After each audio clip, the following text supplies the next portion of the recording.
어떤 사람이 주께 와서 이르되 선생님이여 내가 무슨 선한 일을 하여야 영생을 얻으리이까? 예수께서 이르시되 어찌하여 선한 일을 내게 묻느냐? 선한 이는 오직 한 분이시니라. 내가 생명에 들어가려면 계명들을 지키라. 이르되 어느 계명이 오니이까? 예수께서 이르시되 살인하지 말라, 간음하지 말라, 도둑질하지 말라, 거짓 증언하지 말라, 내 부모를 공경하라, 내 이웃을 내 자신과 같이 사랑하라 하신 것이니라. 그 청년이 이르되 이 모든 것을 내가 지키었사온데 아직도 무엇이 부족하니이까? 예수께서 이르시되 내가 온전하고자 할진대 가서 내 소유를 팔아 가난한 자들에게 주라. 그리하면 하늘에서 보화가 내게 있으리라. 그리고 와서 나를 따르라 하시니 그 청년이 재물이 많음으로 이 말씀을 듣고 근심하며 가니라.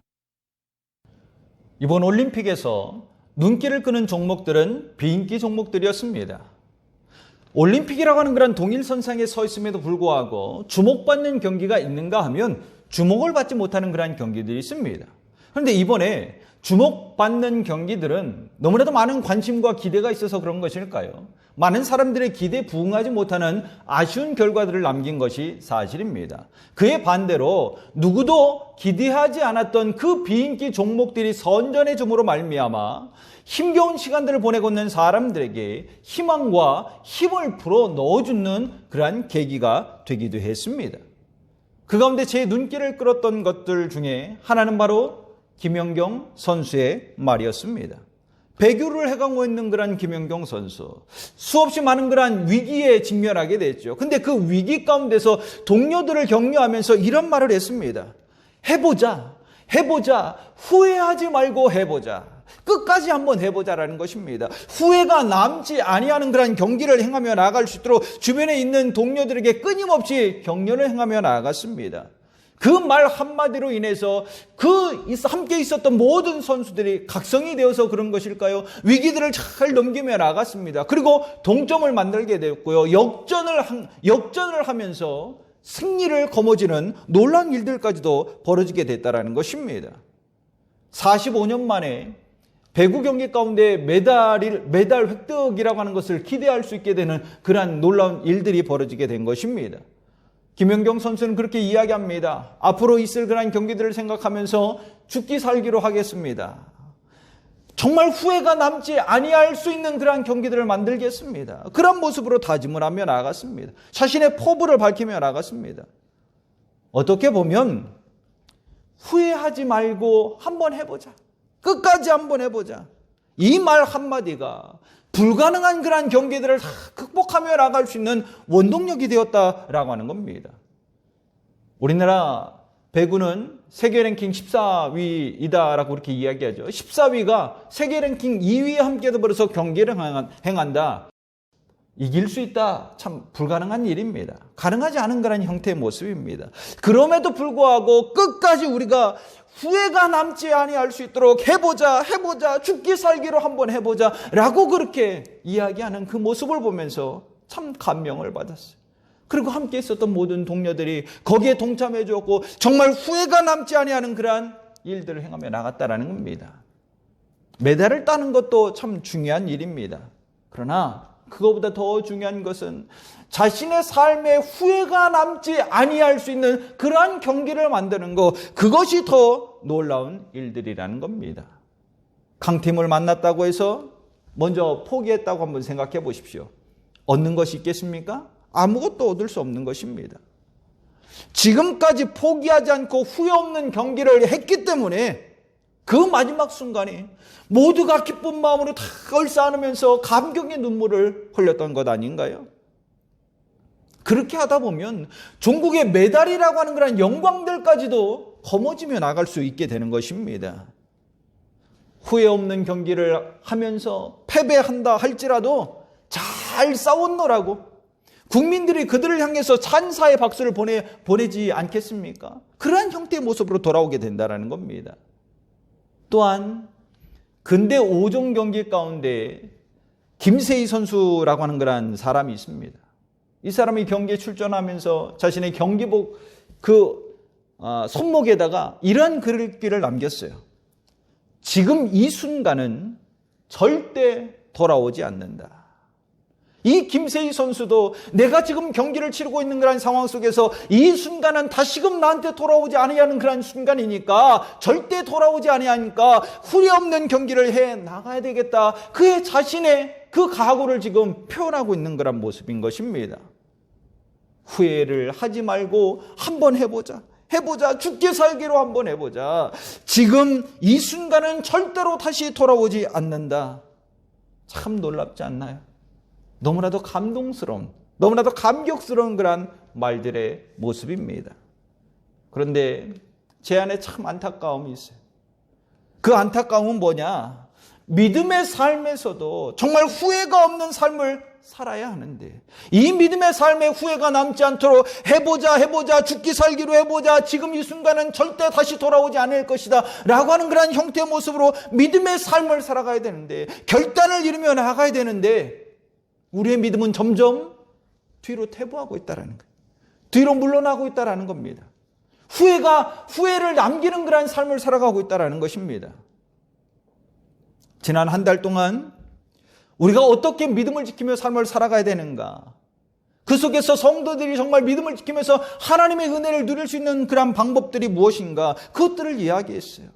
믿음을 지키기 위해서 정말 습관을 가져야 된다. 말씀의 습관을 가지고 하나님과 함께하고자 하는 그런 습관들을 가지며 나가야 된다. 기도의 습관들을 가지며 나가야 된다. 그런 일들을 끊임없이 이야기했습니다. 그리고 명확한 기준이 있어야 된다. 하나님이라고 하는 그런 기준, 말씀이라고 하는 그런 기준이 있어야 우리의 믿음의 삶을 온전히 이루며 하나님으로부터 은혜를 얻고 후회 없는 그런 삶을 살아갈 수 있게 된다라고 하는 그런 말씀들을 전했습니다. 그리고 내 삶으로 믿음이 나타내야, 삶으로 믿음을 드러내며 나아갈 그때 우리는 후회 없는 삶 가운데 믿음을 지키며 하나님께서 주시는 그런 은혜의 삶, 승리의 삶을 살아갈 수 있다라고 이렇게 강조하면서 지난 한 달간을 보내며 나아갔습니다.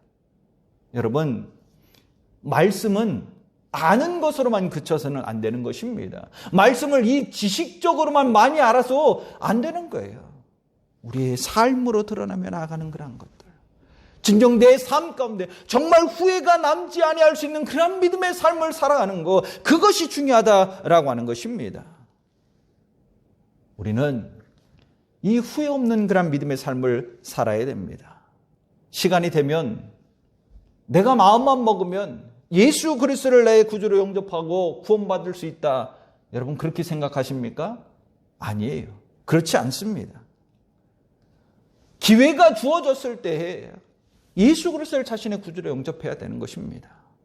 지금 이 순간 믿음을 얻을 수 있는 그 순간, 그 기회를 놓쳐서는 안 돼요. 다시금 그러한 기회는 돌아오지 않는다라고 하는 겁니다. 한마디로 예수 그리스도를 자신의 구주로 영접할 수 있는 그러한 기회가 있을 그때, 기회가 주어졌을 때 후회하지 말고 믿어야 한다라는 겁니다.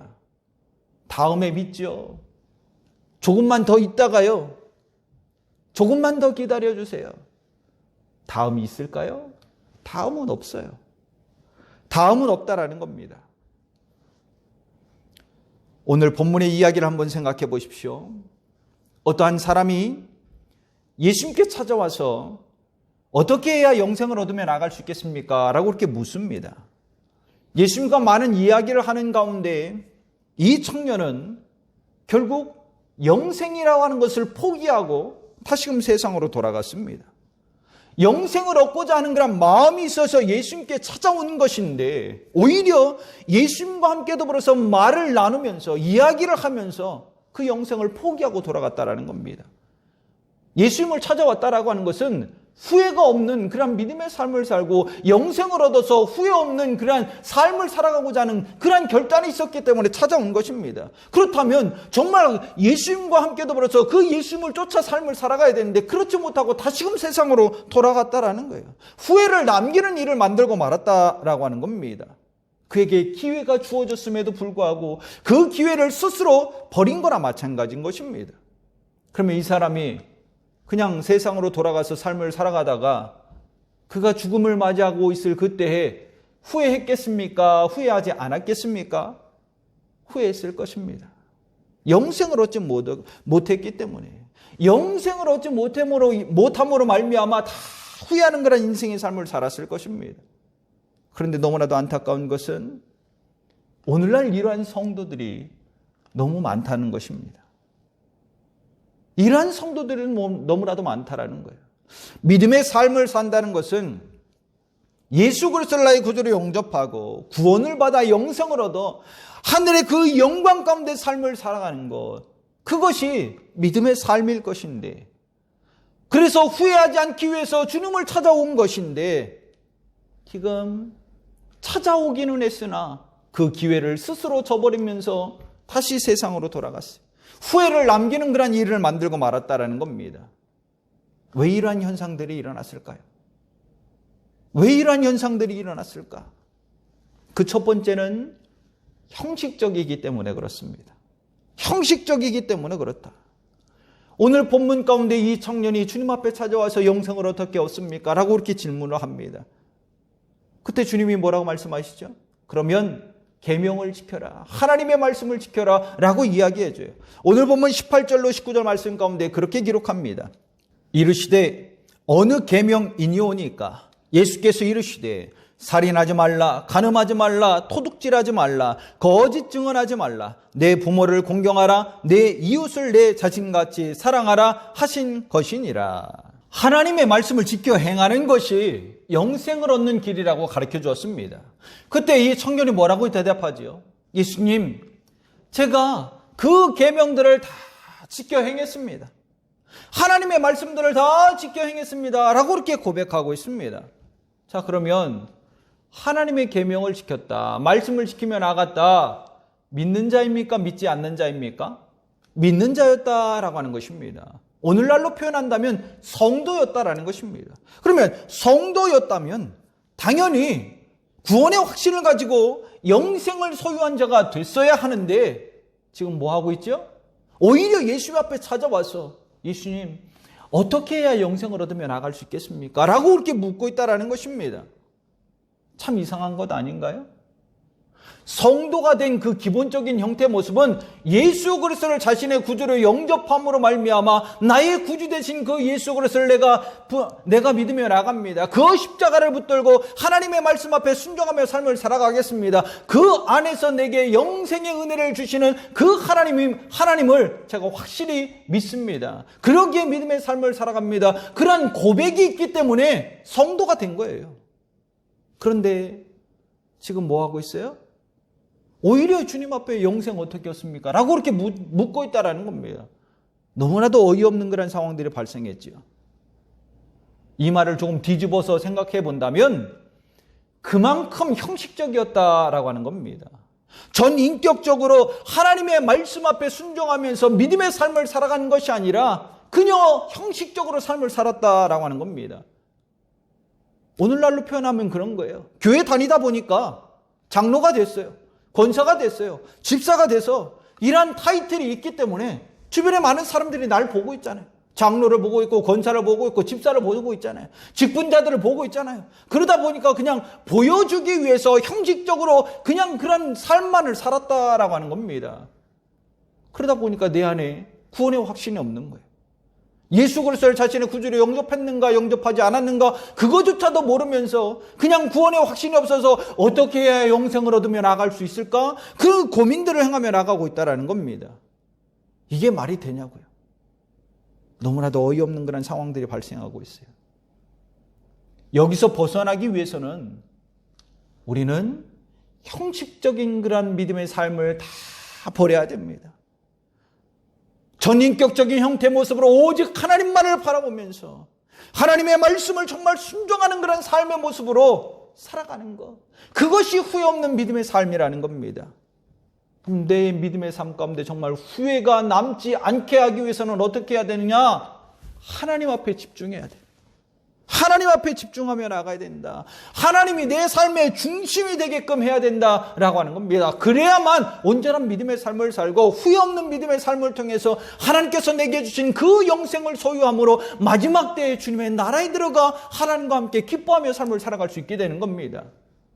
여러분, 바울을 한번 생각해 보십시오. 바울이 뭐라고 고백했습니까? 갈라디아서 6장 14절 말씀 가운데 그러나 내게는 우리 주 예수 그리스도의 십자가 외에 결코 자랑할 것이 없으니 그리스도로 말미암아 세상이 나를 대하여 십자가에 못 박히고 내가 또한 세상을 대하여 그러하니라.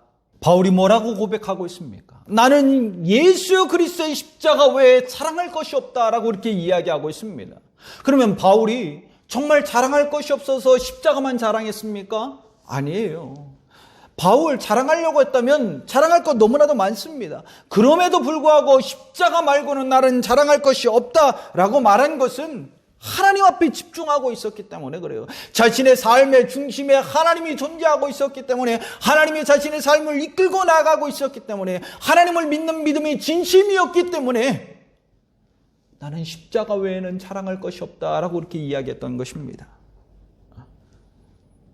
내 안에 하나님을 향한 그 진심이 담겨져 있을 때 말씀을 지키며 나갈 수 있게 되는 것이고요. 정말 진심이 담겨져 있을 때 내 삶 속에 하나님을 중심으로 두고 내가 삶을 살아갈 수 있게 되는 것입니다. 우리는 형식에서 벗어나야 돼요. 내 형식적인 그 믿음의 삶을 다 버리며 나가야 됩니다. 후회하지 말고 정말 진심을 다해서 오직 내 안에 예수 그리스도가 살아 숨쉴 수 있도록 행하는 저와 여러분이 되기를 간절히 축원합니다. 그래야만이 우리가 구원의 확신과 영생을 얻어서 십자가의 영광과 하늘의 영광의 기쁨들을 누리며 살아가게 될 줄 믿습니다. 두 번째, 왜 후회가 남는 그런 삶을 살아가는가? 그 이유는 핑계가 많기 때문에 그렇습니다. 핑계가 많아서 그렇다. 오늘 본문 가운데 이 청년이 예수님 앞에 찾아가서 영생 얻는 법에 대해서 묻기는 했습니다. 그러나 결국 이 청년이 어떻게 했죠? 그냥 돌아가잖아요. 그냥 세상으로 다시 돌아갑니다. 오늘 이 말씀을 준비하는 가운데 저는 누가복음 14장에 잔치에 대한 그런 비유가 생각이 되었습니다. 쉽게 설명해서 표현하자면 그런 거예요. 주님께서 천국잔치를 열었습니다. 그리고 사람들을 초대하죠. 천국잔치가 열렸으면 열일 제쳐두고 다 그 잔치에 가야 되는데, 천국잔치에 가야 되는데, 이 사람들이, 초청받은 사람들이 하나둘씩 다 핑계를 대기 시작하더라라는 겁니다. 한 사람은 그래요.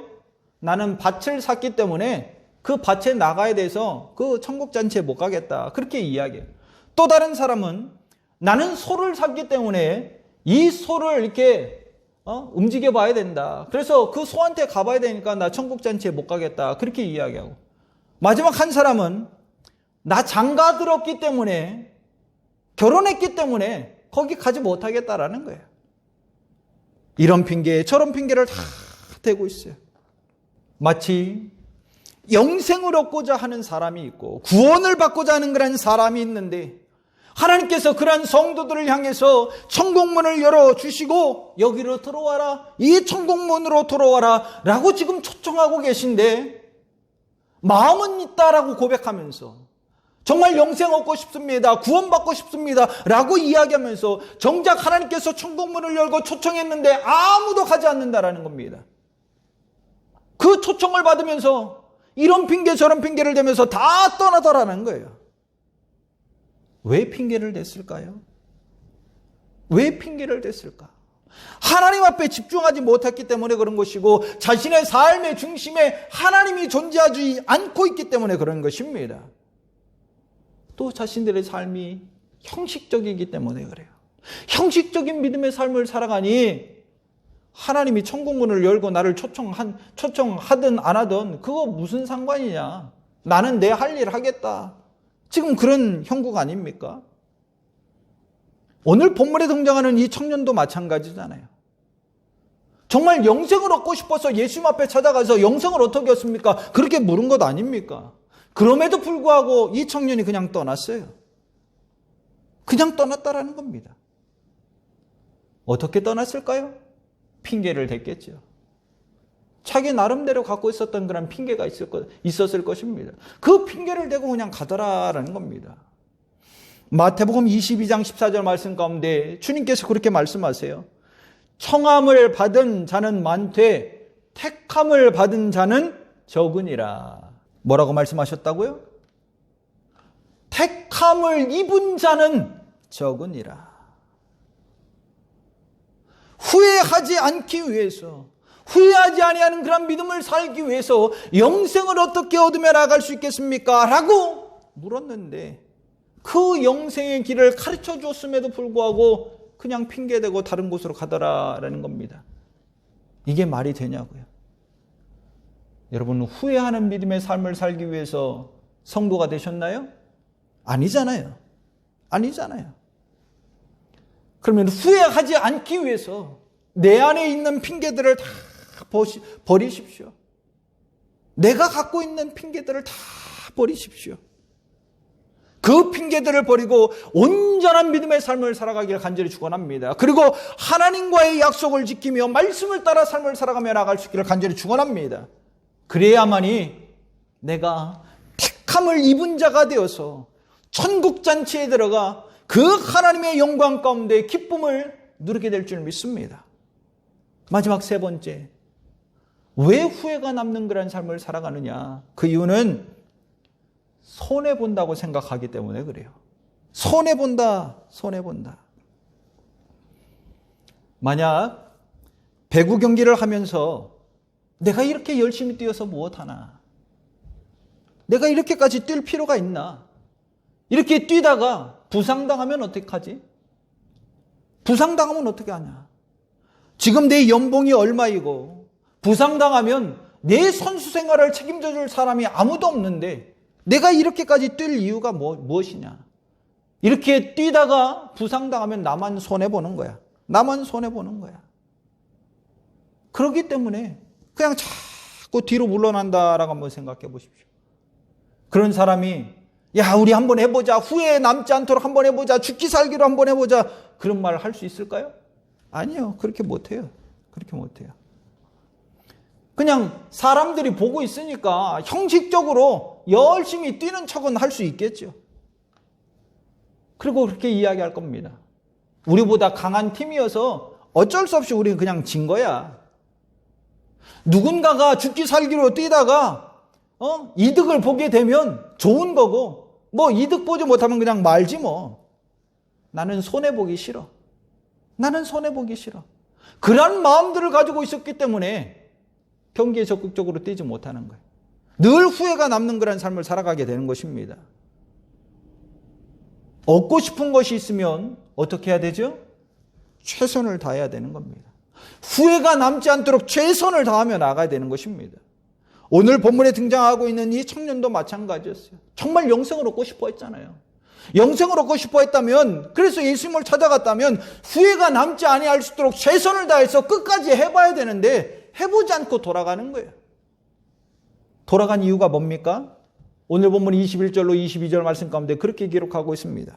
예수께서 이르시되 내가 온전하고자 할진대 가서 내 소유를 팔아 가난한 자들에게 주라. 그리하면 하늘에서 보화가 내게 있으리라. 그리고 와서 나를 따르라 하시니 그 청년이 재물이 많음으로 이 말씀을 듣고 근심하며 가니라. 이 청년이 왜 갔다고요? 재물이 많음으로 말미암아 근심하며 갔다.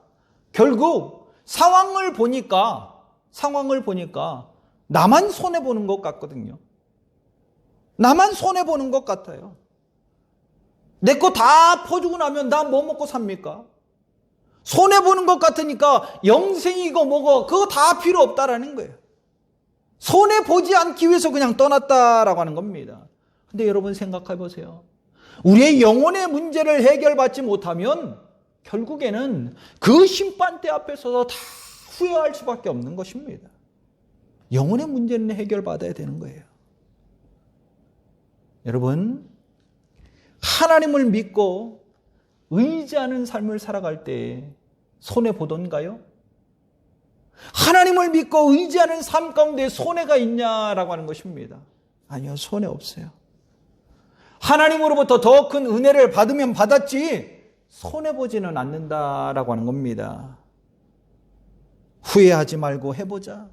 죽기 살기로 한번 해보자. 그렇게 해서 선수들이 손해봤을까요? 손해보지 않았습니다. 그들이 경기에 진다 하더라도 이들은 지금 전 국민들에게 지금 다 찬사의 박수를 받고 있잖아요. 최선을 다하는 그런 경기를 했기 때문에 더 좋은 조건으로 아마 스카웃돼서 다 다른 곳으로 갈 것입니다. 어디 손해보겠냐는 거예요. 손해본 것이 무엇이냐는 거예요. 손해보는 거 없다라는 거예요. 우리 성도들의 삶도 마찬가지입니다. 믿음의 삶을 살아가는 성도들도 마찬가지라는 겁니다. 성도의 삶에는 손해가 없어요. 하나님으로부터 더 큰 은혜를 받으면 받았지, 그리고 더 큰 영광의 은혜를 받으면 받았지 손해보지는 않습니다. 후회하지 말고 해보십시오. 정말 온전한 믿음의 삶을 위해서 내 안에 있었던 그 형식적인 믿음의 삶들을 다 버리며 나가기를 간절히 축원합니다. 그리고 핑계거리가 있을 것인데 그 핑계거리들까지도 다 제거하며 나가기를 간절히 축원합니다. 그리고 손해본다라고 하는 그런 생각들을 다 버리면서 오직 하나님만을 바라보고 내 삶의 중심에 하나님이 존재할 수 있도록 다 내어드리고 하나님의 약속을 지키고 말씀에 순종하여 구원의 확신과 영생을 얻어서 택함받은 자로 하나님께서 나를 향해서 베풀어 주신 그 천국 잔치에 들어가 기쁨과 하늘의 영광의 소망들을 온전히 얻으며 나아갈 수 있는 거룩한 성도가 되기를 간절히 축원합니다.